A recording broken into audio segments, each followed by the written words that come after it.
Mas saya tidak suka dengan istilah nasionalisme religius. Nasionalis religius atau religius nasionalis saya tidak suka. Karena kami menjadi nasionalis karena Islam. Dengan niat Islam, dengan motivasi Islam, karena kami Islam, kami nasionalis.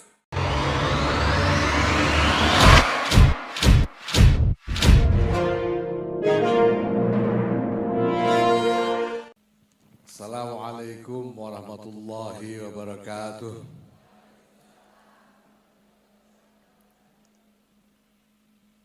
Alhamdulillah wa syukurillah wa salatu wassalamu ala rasulillah Sayyidina Maulana Muhammad ibn Abdullah wa ala alihi wa sahbihi wa mawala.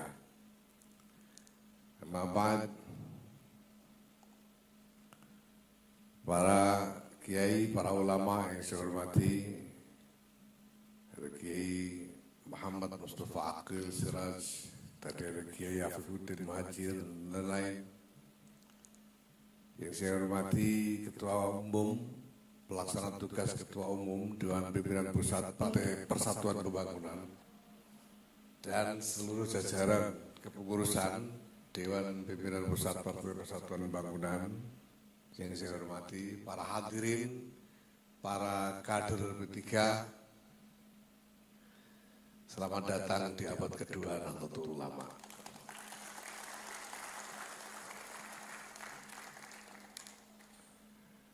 Terima kasih Pak Mardiono dan jajaran DPP P3 yang sudah ikut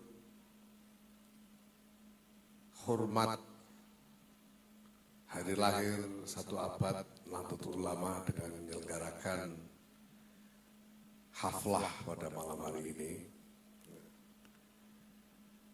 Mudah-mudahan ini barokah, khususnya menjadikan warga NU jadi mau nyoblos P3 lagi, insya Allah.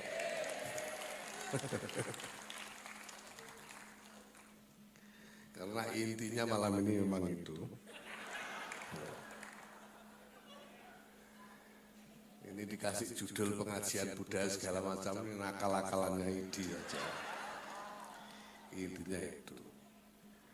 Makanya tadi ada baca puisi itu, isinya kampanye semua juga. Ya, karena kalau baca puisi beneran ini ya Pak Mardiono kok disuruh baca puisi ini. Tapi kan yang penting kampanyenya. Apalagi tadi itu Arwani kok disuruh nyanyi ya, itu sudah tepat. Sabda Rasulullah Muhammad SAW, idza usidal amru ila ghairi ahlihi fatadirsa. Golongannya Arwani nyanyi tadi itu. Jadi ini juga sastro ini jangan GR di sini, ini yang penting disuruh ngewangi kampanye. Tapi ya jangan kaget Pak Mardiono, nanti partai lain ngundang begitu juga lagi dia. Tergantung siapa yang ngundang.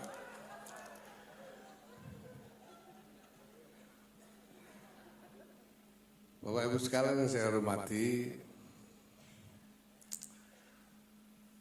kalau kita merenungkan kembali sejarah, Nahdlatul Ulama ini hari ini mewarisi sejarah yang sungguh megah, yang penuh dengan jatuh bangun, dengan segala kejayaan dan segala tragedi-tragedi, tapi juga dengan asar-asar yang luar biasa, raksasa, baik manfaat maupun berkahnya bagi kita semua. Tapi sejarah itu memang tidak linear, bahkan kadang kebalik-balik.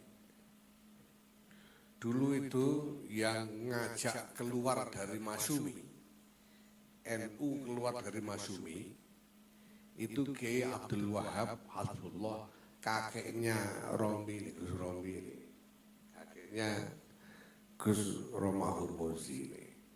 Ya. Nah, NU berfusi dengan partai-partai Islam lain menjadi Partai Persatuan Pembangunan. Itu dulu yang mimpin Kiai Bisri Sansuri. Bahkan yang menetapkan lambang Ka'bah ini dulu Kiai Bisri Sansuri. Tapi yang tidak perlu kaget-kaget amat kalau lihat hari ini cucunya Kiai Wahab gimana, cucunya Kiai Bisri gimana, ini tidak usah heran ya. Karena sejarah memang tidak linear. Ya. Nahdlatul Ulama dilahirkan sebagai organisasi ulama yang sungguh-sungguh dimaksudkan dipelihara sebagai Jamiatul Ulama beneran, sehingga kalau ndak ulama jagoan ndak bisa, harus betul-betul ulama beneran. Apalagi orang kayak saya, kira-kira waktu itu tahun 26, 30-an itu Kiai Mustafa Akil daftar aja belum diterima di NU. Karena standarnya belum nyampe. Yang diterima menjadi anggota ini harus betul-betul ulama-ulama yang standarnya tinggi sekali. Tapi kemudian Nahdlatul Ulama menjadi partai politik. Ikut pemilu sebagai partai politik, kemudian ikut bergulat di dalam konstituante. Tapi ketika Bung Karno mengumumkan dekret 1959 membubarkan konstituante, Nahdlatul Ulama mendukung Bung Karno.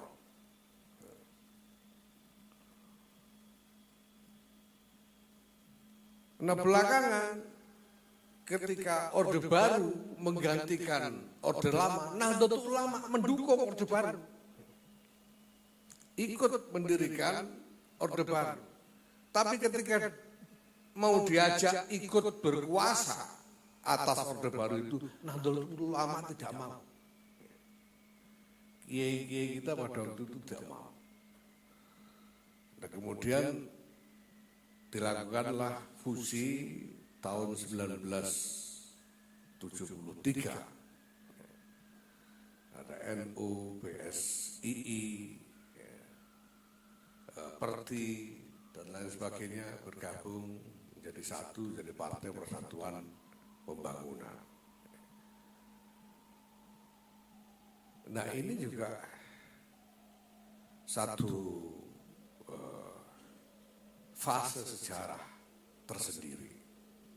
Ya, kemudian pada Muktamar ke-26 di Semarang 1979, Nahdlatul Ulama menyatakan kembali ke khitoh, mundur dari politik praktis untuk kembali ke khitoh. Nah, Bapak Ibu sekalian yang saya hormati, ada banyak hal yang kita bisa ambil sebagai pelajaran dari sejarah satu abad yang megah ini. Ada belokan-belokan yang dulu diambil oleh para pemimpin Nahdlatul Ulama. Sampai-sampai ada sebagian orang menuduh Nahdlatul Ulama ini oportunistik. Ya karena tadi seperti tadi yang saya contohkan, menjadi partai politik, ikut pemilu, masuk konstituante, tapi konstituante dibubarkan, mendukung yang membubarkan, mendukung Bung Karno. Tapi habis itu Bung Karno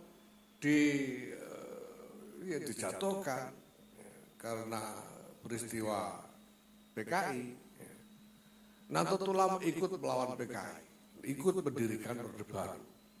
Tapi diajak ikut bersama-sama dengan Pak Harto, Golkar lah itu ya, untuk menguasai Orde Baru. Ulama tidak mau, Nahdlatul Ulama tidak mau. Belakangan Pak Harto diberhentikan atau mundur dengan reformasi itu, Nahdlatul Ulama mendukung reformasi. Nah, saya kira kalau kiai-kiai seperti Kiai Mustafa Akhil, Kiai Muhyiddin Ishaq, ya, Kiai Zaini apa ini tidak heran karena sudah hafal al-hukmu yaduru ma'ilatihi wujudan wa adaman. Jadi ya tidak heran kalau kemarin Pak Ali Maskur pernah PKB, sekarang habis itu Demokrat, ya, sekarang datang acara P3 ini al-hukmu yaduru ma'ilatihi. Gitu.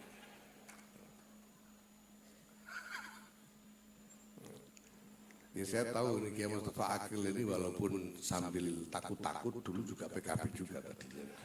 Cuma takut sama mertuanya. Nah ini kita alami bersama pergulatan ini. Dulu ketika NU berfusi menjadi P3, ayah saya lalu menjadi pengurus P3 bersama ayahnya Arwani. Kiai Taifur. Arwani ini kan kebalikan dari saya. Saya ini dulunya politisi beneran saya. Sampai jadi juru bicara presiden segala. Tapi begitu ayah saya wafat, saya jadi kiai. Langsung dipanggil kiai saya. Jadi saya bilang saya ini kiai karena kepaten bapak. Bapak saya wafat, saya jadi kiai. Lah Arwani kebalikan saya, tadinya itu dia ini sudah ngiai, dia itu sudah mengajar santri segala macam. Ayahnya wafat kok jadi politisi dia malah ini. Balikan. Jadi dulu ayah saya memang pengurus P3, tapi kakek saya Kiai Bisri Mustafa menolak untuk menjadi pengurus P3. Beliau mengatakan enggak, aku mau jadi pengurus NU saja. Karena waktu itu beliau adalah salah seorang wakil Suriah PWNU Jawa Tengah. Nah saya itu dulu waktu di Jogja, saya ikut dalam gerakan-gerakan ya katakanlah gerakan-gerakan protes kepada pemerintah, sampai kepada ikut kampanye golput. Dasar saya karena Kiai Sahal waktu itu mengatakan bahwa Kiai Sahal Mahfud Allah yarham pada masa-masa itu tahun 80-an beliau mengatakan bahwa nyoblos dalam pemilu itu fardu kifayah saja. Jadi kalau sudah ada yang nyoblos yang lain enggak apa-apa. Itu Kiai Sahal. Ya, nah saya dapat hal lagi yang justru lebih kuat, yaitu sabda Rasulullah SAW, min husni islamil mar'i tarkuhu malayanihi. Maka saya waktu itu kampanye golput tahun-tahun. Tapi saya pulang sampai di rumah, saya jadi sekretaris DPC P3 Kabupaten Rembang. Teman-teman saya kaget semua. Kok bisa sampai kok mau jadi P3? Apa alasannya? Saya bilang birrul walidain.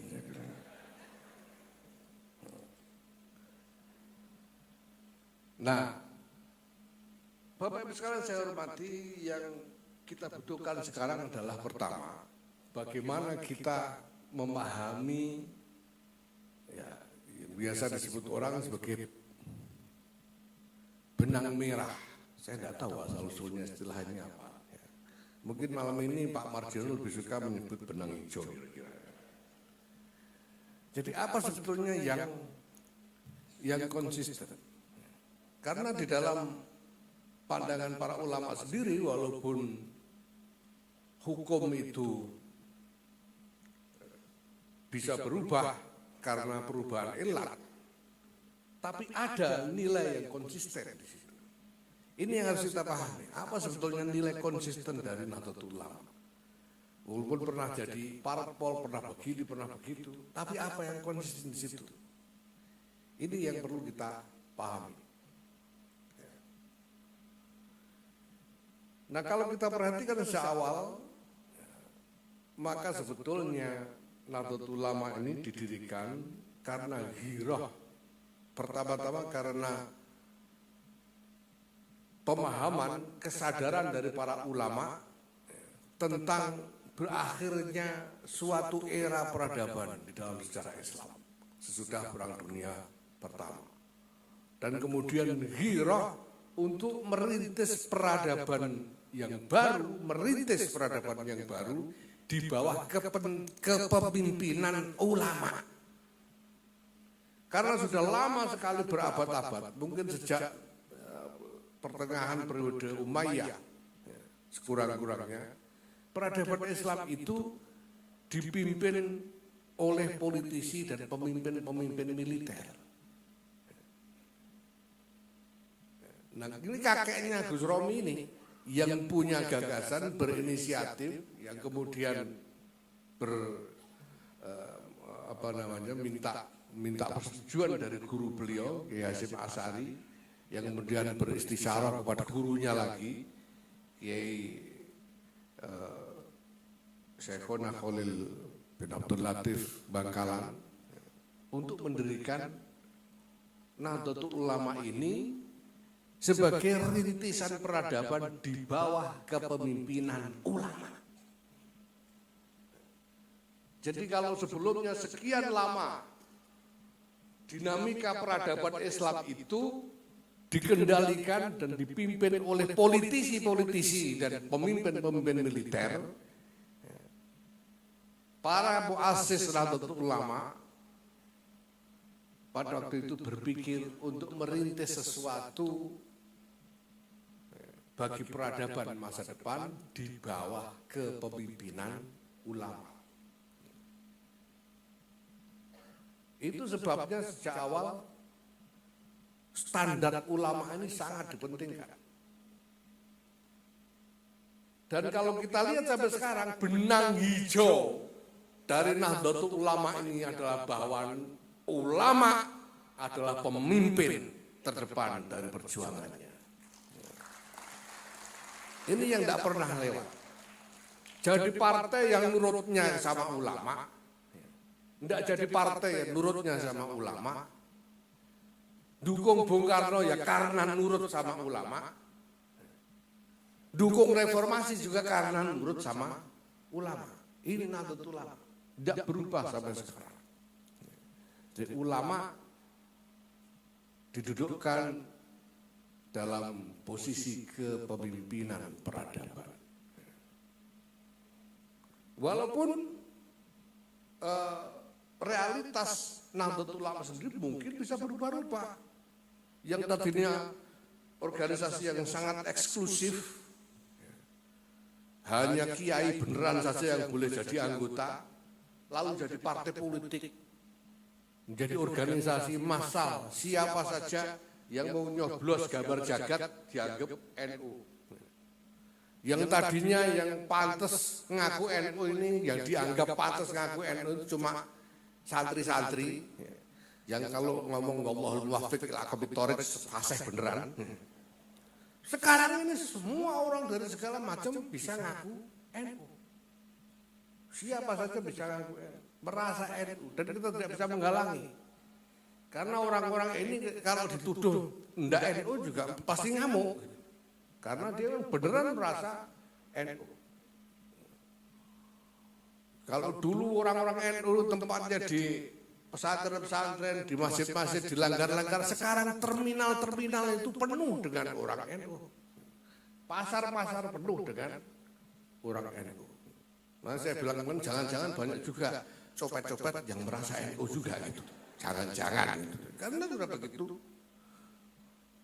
meluasnya konstituensi Nahdlatul Ulama. Tapi ada satu yang konsisten, bahwa di dalam semua keadaan itu ulama tetap ditempatkan dalam makom kepemimpinan. Ini yang pertama. Ya. Jadi sebetulnya saya senang sekali mendengar Pak Mardiono tadi bilang minta supaya diberi arahan oleh Nahdlatul Ulama. Wah, senang saya. Asal beneran Pak Mardiono ini ya. Asal beneran. Nah, karena ini terkait dengan dimensi atau poin yang kedua yang ingin saya sampaikan. Kalau tadi kita perlu memahami garis benang hijau dari sejarah itu, selanjutnya yang kedua kita perlu memahami sebetulnya kalau kita mau bicara tentang bagaimana memperjuangkan Islam. Karena semua ini kita lakukan demi Islam. Mas saya tidak suka dengan istilah nasionalisme religius. Nasionalis religius atau religius nasionalis saya tidak suka. Karena kami menjadi nasionalis karena Islam. Dengan niat Islam, dengan motivasi Islam, karena kami Islam, kami nasionalis. Jadi tidak pada tempatnya dibuat dikotomi semacam itu. Karena ini semua kita lakukan demi Islam. Nah sekarang yang paling penting kita pahami adalah kalau kita hendak memperjuangkan Islam, kita harus cerdas di dalam memilih, membangun konstruksi kendaraan bagi perjuangan itu sendiri. Islam itu masuk ke Indonesia sebetulnya sejak sangat awal. Bahkan kita temukan asar jejak-jejak Islam sejak generasi awal para sahabat. Sejak zaman Khulafaur Rasyidin itu sudah ada makam Muslim yang tahunnya sekitar abad ke-8 ke-9 Masehi awal sekali. Tapi Islam baru berkembang secara masif dan merubah warna peradaban Nusantara ini pada abad ke-16 Masehi. Di bawah perjuangan para tokoh yang sekarang kita kenal sebagai Wali Songo itu. Yang dalam waktu kurang dari 50 tahun merubah sama sekali warna peradaban Nusantara ini menjadi warna Islam. Merata di seluruh Nusantara. Dengan cara apa mereka melakukan itu? Mereka melakukan itu dengan cara memanfaatkan konstruksi tradisi masyarakat yang paling dikenal, paling diikuti oleh masyarakat sebagai kendaraan untuk membawakan nilai-nilai Islam. Kadang-kadang mereka malah tidak menyebut bahwa itu Islam. Wali Songo itu tidak menyebut bahwa yang diajarkan itu Islam. Tapi mereka mengajarkan nilai-nilai dari Islam. Nah, Bapak Ibu sekalian, singkat kata, pada era kita bergulat hari-hari ini, kita sebetulnya membutuhkan satu kecerdasan untuk menemukan kendaraan baru. Ini bukan soal kendaraan partai atau bukan partai, tapi strategi perjuangan yang baru. Kalau dulu para wali itu menggunakan kendaraan tradisi seni budaya masyarakat untuk menyebarkan nilai-nilai Islam. Hari-hari ini kita juga harus bisa menemukan kendaraan-kendaraan seperti yang dulu dipakai oleh para wali itu untuk membawakan nilai-nilai Islam. Walaupun tidak harus menyebut Islam. Hari-hari ini dunia ini sebetulnya gelisah. Bukan hanya dunia Islam saja, tapi seluruh dunia. Karena dinamika pergulatan antara dunia Islam dengan dunia yang lainnya juga luar biasa menegangkan hari-hari ini. Orang gelisah tentang apa sebetulnya fungsi yang tepat bagi Islam di dalam konteks peradaban kita hari ini. Nah, maka kita harus bisa menemukan dengan cara apa sebetulnya Islam ini harus diperjuangkan supaya bisa lebih kuat pengaruhnya di dalam masyarakat. Kalau kita bandingkan misalnya pada zaman Demak, kekuatan pengaruh Islam tidak sekuat pada zaman Mataram Islam. Karena Demak cenderung lebih formalistik, sedangkan Mataram lebih menggunakan tradisi-tradisi lokal sebagai kendaraan. Nah sekarang kita harus melihat apa yang bisa secara lebih luas diterima oleh masyarakat. Saya sendiri Bapak Ibu sekarang sebetulnya saya berpikir bahwa Islam ini seharusnya ditawarkan dengan argumentasi universal. Argumentasi yang diterima orang banyak, walaupun tanpa harus menyebut Islam. Kalau kita ingin menawarkan nilai Islam, kita tawarkan dengan memberikan alasan-alasan yang universal.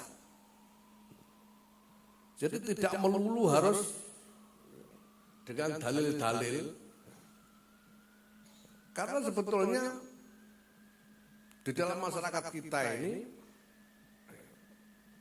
apalagi di lingkungan Nahdlatul Ulama, bahkan di lingkungan yang lebih luas, ulama itu sebetulnya sudah punya kedudukan otoritatif yang bisa menjadi dalil. Pada satu kesempatan ada halakoh di Sarang. Pada waktu itu kami minta Kiai Maimun Zubair, Allah yarham, untuk memberikan pengarahan, dan beliau mengatakan pada waktu itu dengan sore sekali, beliau katakan bahwa Indonesia ini wajib NKRI, tidak boleh dibikin yang lain. Ini Kiai Maimun Zubair. Habis itu saya bicara dan saya katakan, kalau yang dawuh seperti itu Kiai Maimun Zubair, saya bilang, orang apalagi kok menyanggah, nanya dalilnya saja suul adab. Karena Kiai Maimun itu sudah nafsu dalil.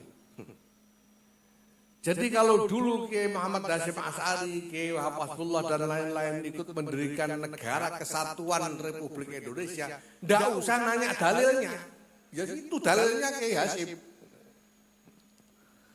Karena kedudukan otoritas para ulama ini.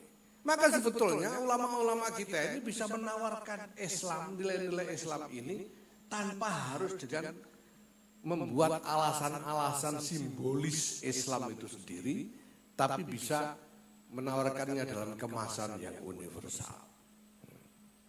Apalagi partai yang tugasnya adalah ikut serta di dalam membuat regulasi-regulasi, melakukan fungsi legislasi di dalam politik. Kita harus ingat bahwa regulasi-regulasi, aturan-aturan, undang-undang ini harus tidak boleh parsial, harus imparsial. Di Indonesia ini kalau ada undang-undang, ya harus undang-undang yang diasumsikan membawakan kepentingan seluruh rakyat Indonesia. Tidak boleh ada aturan yang diasumsikan khusus untuk orang Cirebon saja, misalnya tidak boleh. Tidak boleh ada undang-undang khusus untuk NU saja, tidak boleh. Undang-undang itu harus imparsial. Nah kita harus berpikir bagaimana kita bisa mengkontribusikan nilai-nilai Islam di dalam aturan-aturan yang imparsial itu. Karena jelas boleh. Kalau misalnya sekarang di Amerika misalnya, di California itu ada aturan melarang. Melarang itu artinya yang mengharamkan. Melarang menjual minuman soft drink itu dengan gelas 1 liter, itu dilarang. Ada aturannya itu. Jadi mengharamkan menjual Coca-Cola dengan gelas 1 liter. Kalau aturan begitu saja boleh, kenapa aturan pembatasan minuman keras misalnya tidak boleh? Saya kira wajar saja kalau kita memperjuangkan adanya aturan pembatasan peredaran minuman keras misalnya. Tapi aturan ini harus kita asumsikan sebagai aturan yang imparsial, yang memenuhi kepentingan semua orang. Maka argumentasinya kalau P3 mau memperjuangkan aturan seperti ini, argumentasinya harus universal. Tidak boleh argumentasinya ini harus ada aturan karena innamal khamru wal maisiru. Lah itu tidak universal namanya. Kalau kita tidak universal, kita membatasi jangkauan dari sasaran dakwah atau sasaran perjuangan itu sendiri. Nah, apalagi P3 di tengah keadaan dunia dan keadaan Indonesia yang berubah ini, P3 harus menemukan jalur baru bagi pengembangan masa depannya.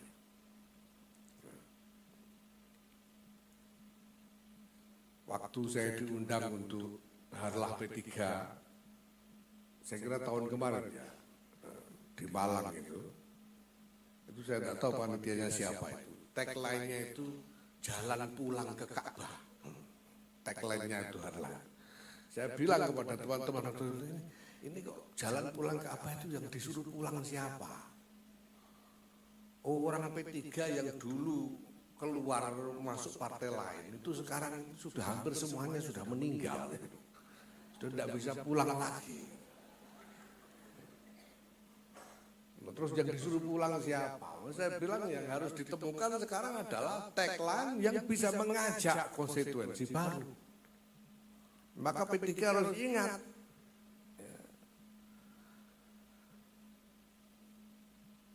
dan harus memperhatikan bukan hanya bagaimana rebutan warga NU supaya menyoblos P3, karena kepentingan ke-NU-an ini sebetulnya tidak terlalu konkret, cenderung sangat abstrak kepentingan ke-NU-an itu. P3 harus lebih memperhatikan kepentingan-kepentingan yang lebih konkret di dalam masyarakat. Misalnya, harus diperhatikan bahwa sekarang ini generasi milenial dan generasi Z ini mendominasi demografi masyarakat, lebih dari 50%. P3 harus tahu dong apa yang menjadi kepentingan mereka. Karena sebagian besar pemilih itu nanti adalah dari kalangan mereka. Nah, dengan cara itu saya kira P3 akan punya masa depan yang lebih bisa diharapkan. Kita tahu bahwa kenyataan bahwa P3 ini masih hidup sampai sekarang di tengah-tengah dinamika yang luar biasa yang sudah dilewati selama ini. Ya mudah-mudahan merupakan tanda bahwa P3 ini memang ada manfaatnya. Sebagaimana sabda firman Allah, wa amma ma yanfa'un nasa fayabkusu fil ard. Mudah-mudahan P3 ini betul-betul bisa nafi' linnas sehingga sungguh-sungguh yabkusu fil ard insyaallah. Terima kasih. Wallahul muwaffiq ila aqwamit thoriq. Assalamualaikum warahmatullahi wabarakatuh. Waalaikumsalam warahmatullahi wabarakatuh.